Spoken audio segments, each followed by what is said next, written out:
Breaking news చూస్తున్నాం. సుంకాలపై 90 రోజుల విరామం ఉన్నప్పటికీ టారిఫ్ల నుంచి ఏ దేశానికి మినహాయింపు ఉండబోదని అమెరికా అధ్యక్షుడు డొనాల్డ్ ట్రంప్ స్పష్టం చేశారు. ఎలాంటి సుంకాల రాయితీలు తాను ప్రకటించలేదని తెలిపారు. ఇతర దేశాలు అమెరికాతో అన్యాయమైన వాణిజ్య పద్ధతులు అవలంబించాయి, ఇష్టారీతిన సుంకాలు విధించాయి. కాబట్టి సుంకాల మినహాయింపు ఏ దేశంపై ఉండదు. ముఖ్యంగా చైనా విషయంలో ఈ డిసిషన్ మరింత కఠినంగా ఉంటుంది. ఎందుకంటే ఆ దేశం యుఎస్తో దారుణంగా ప్రవర్తించింది అని తన సోషల్ మీడియా ప్లాట్ఫామ్ అయిన ట్రూత్ సోషల్లో పోస్ట్ చేశారు.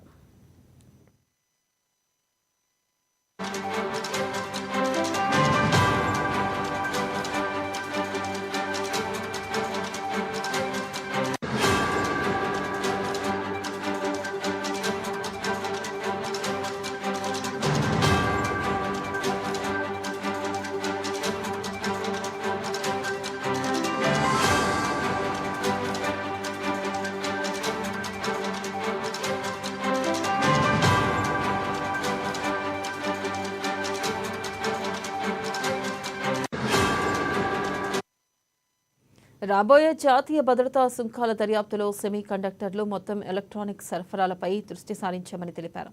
దేశీయంగా వీటిని ఉత్పత్తి చేయగలమని తమ దర్యాప్తులో తేలింది. కాబట్టి ఈ వస్తువులను ఉత్పత్తి చేసినప్పుడే చైనా చేతిలో బందీలుగా మారకుండా ఉంటామని వెల్లడించారు.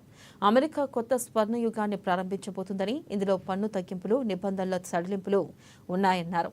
వీటిలో చాలా వరకు ఇటీవల ఆమోదించబడ్డాయని తెలిపారు.